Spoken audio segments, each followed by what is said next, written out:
Division of Revenue Bill, which has been ably presented by my chairman, the Honorable Ndindi Nyoro, Chairman, Budget and Appropriations. Honorable Speaker, I was part of the mediation team that midwifed this report, and together with the team that represented the National Assembly, led by the co-chair Ndindi and also the chair, the other co-chair from the Senate, the Honorable Kaduri Murungi from Meru County.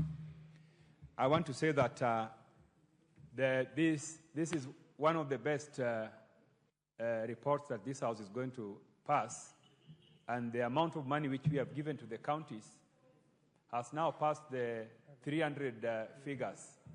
So, Honorable Speaker, this is really a substantial amount which, if well utilized by our counties, we are going to see development in the counties. Honorable Speaker, as we discuss this mediated version of the Division of Revenue Bill, I want to say, Honorable Speaker, that the shareable revenue to counties is not subject to supplementary. That even if the revenue focus is not achieved, the money allocated to counties is never changed. So therefore, it is very stable money, which counties really have no excuse. Because whereas we are going to amend our, we are going to have supplementary budgets here in response to shortages of revenues, the money is going to counties does not change. Secondly, Honorable Speaker, is that there are some functions which have not been properly devolved. And this is something which this House needs to take very seriously. Even as we pass the budgets here, there are some budgets that are still being held by national government against the Constitution. So I think this is something which we need to really be serious about and ensure that all those functions which were constitutionally meant for counties, they need to be done by counties. Again, if this is done, Honorable Speaker, then we are not going to have this conflict when we are sharing revenues vertically between national government and counties.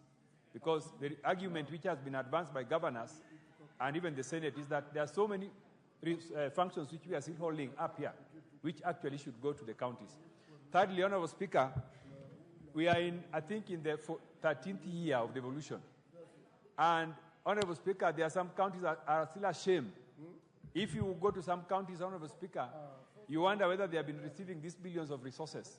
And I think at this stage, let us also use this forum to caution counties and some governors that we are not going to see them misuse resources or lazing around and failing to implement development projects for the benefit of our people. Devolution was created so that our people in the grassroots are supposed to benefit and to grow. But, Honorable Speaker, many governors are corrupt. Honorable Speaker, many governors are corrupt. They live large. You know, they are not implementing development projects. Honorable Speaker, if you go to some counties, I don't want to mention their names, nursery children don't even have, classrooms, ECD classrooms.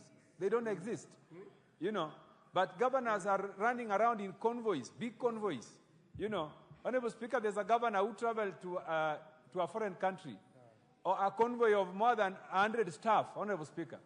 So this is something which we really don't, we need to talk about, Honorable Speaker. Even as we give them resources, we must ensure that there's a way in which we are going to check how they're using the resources. Honorable Speaker, I don't think senators are doing a good job in terms of oversighting counties.